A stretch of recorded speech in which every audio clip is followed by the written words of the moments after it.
OFP Readers, I'm Elisabeth Meinecke here with Frankovic and Starkey. Well, we just wrapped up Game 4 of the Capitals series against the Bruins in the first round of the Stanley Cup playoffs, and looks like they saved the best for last, according to your analysis about the last 4 minutes of the game, I think you said? All year the Caps, especially down the stretch, struggled with keeping some leads. We saw them blow some leads against Winnipeg and some other teams, Carolina.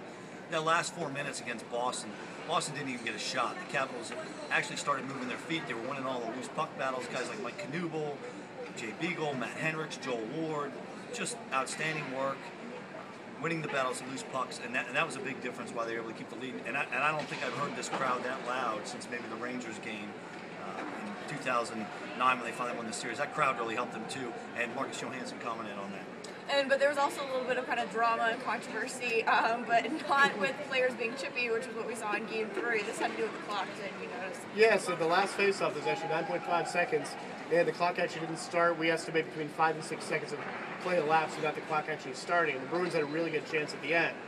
We think Holtby had a save at the end, but that may be why it didn't count at the end. But it would have been very interesting if Boston put one in, because then they would have had to go back and review and see that the play had clearly started before the clock started. So I guess thankfully for controversy that never happened. We'll find drama somewhere. I have a question that I want to ask you guys, because I have noticed more edginess and the Capitals playing with more of a chip on their shoulder in this particular series than not only throughout the rest of the season, but really since I've been covering the team. I know compared to other people that's not very long, but it's been about 3 years. I don't think I've seen this kind of edginess or willing to kind of chirp back and forth really all. Do you guys agree? Do you guys think this is kind of a new look for them, and it took them pretty much the entire season to get there, but I don't know what your guys' thoughts are on that. Well, they're taking on the personality of their coach. I thought they did that too much in Game 3. I think they let Boston play their type of game. Tonight, they were physical. There was Dale remarked there were a lot of hits. But once that whistle blew, nobody was willing to take a chance.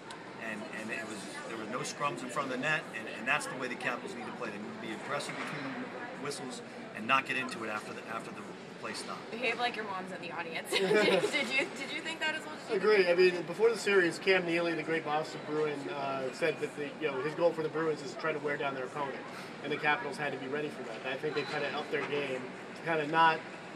Today, like Ed said, Game 3 they were a little bit too chippy and a little bit too reactive. I think tonight they were a little bit tougher, just for the sake of actually being able to play. So.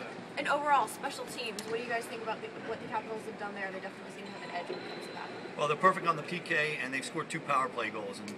And if you win the special teams battle, you have a greater chance of winning the series. Right now, the Capitals are doing that. Yep, agreed. I mean, the Bruins are 0 for 12 in the power play. They weren't too good in the power play last year, but keeping it up, and with the 2 power play goals, this series outscores the one against the Rangers last year.